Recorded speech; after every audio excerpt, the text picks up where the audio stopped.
Garcia. Ba't galit na galit siyang sinasabi, oy, fake news yan. Parang hindi kami mahahak. Ha? Mali ang ginagawa niyan. Ba't nagpo-post siya? Nasisira yung kumpiyansa ng taong bayan. Formal po natin kinasuhan ng ating task force KKK, si Attorney Jeril Harold Paz Respicio. Isa po siyang abogado at tumatakbo bilang Vice Mayor. Mga pulis dito ngayon, sinervisyohan ako ng warrant of arrest. So I'm going to jail in the meantime. See you again, folks. See you soon. Ididemanda namin yan. Papag-ispar namin yan. Patatanggal namin ang lisensya bilang CPA. Bakit ka nagagalit? Hindi po papayag ang COMELEC.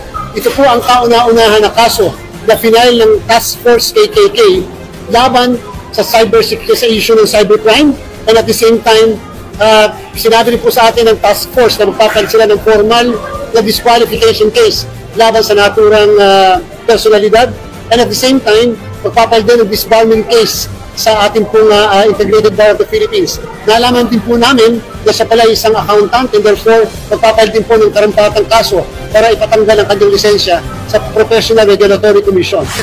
Nasa freedom of expression yan, Bok. Ha? Pare ko, ano bang nangyayari sa mga tao kapag sila ay na-appoint sa public office na nakukurta ang utak?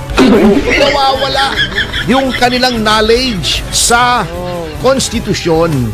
Gusto natin patunayan po dito na hindi basta-basta pwede ka magbigay ng kahit anong pananalita na nakakasira sa kredibilidad hindi lamang ng institusyon, kundi ng ating halalan, lalong-lalo na. Hindi po pwede dito yung lakasan, tapang-tapangan, at pagkatapos hindi mo haharapin yung consequence ng iyong ginagawa. Kasi nakakainis yung ganung may sinasabi lang yung tao, teka, tignan mo to't nahahack yan. Oh, magagalit ka. Tingnan mo kung totoo, hindi muna. That is how it's done. But under this administration, paranoia seems to be the new normal.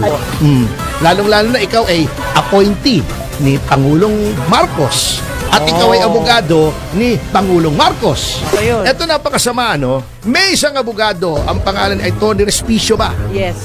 Opo. Siya ay isang abogado, isang CPA, at isang, maituturing na nating IT expert, di ba? International daw siya. Oo. Talagang sa world daw siya, nagtatrabaho. Tinignan niya yung sistema ng COMELEC. Sabi niya, mayroong daw rule na, hindi ako election lawyer hindi ko alam ito Apo. Meron daw rule na yung machine, yung PCOS machine ay i-connect sa internet. Sabi niya, wag niyong gawin yan kasi yan ay mahahack. At i-demonstrate ko sa